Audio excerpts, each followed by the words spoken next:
එහෙම අම්මලා රවට්ටලා කවන්න ඕනේ නේද? අම්මා රවට්ටන. එයාලට තේරෙන්නේ නැහැ නේ. පොතේ ගහන්න ඕනේ. දැන් ඔක්කොම කෑව නේද ඔයා?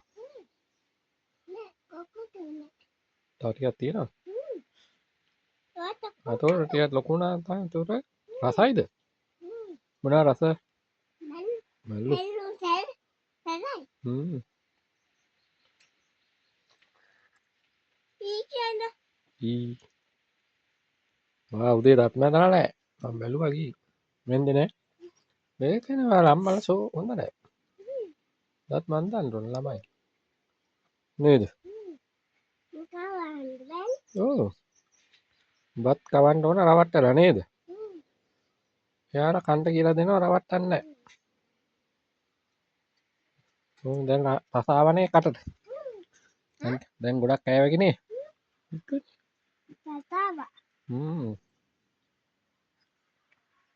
දැන් ආසයි කන්නනේ.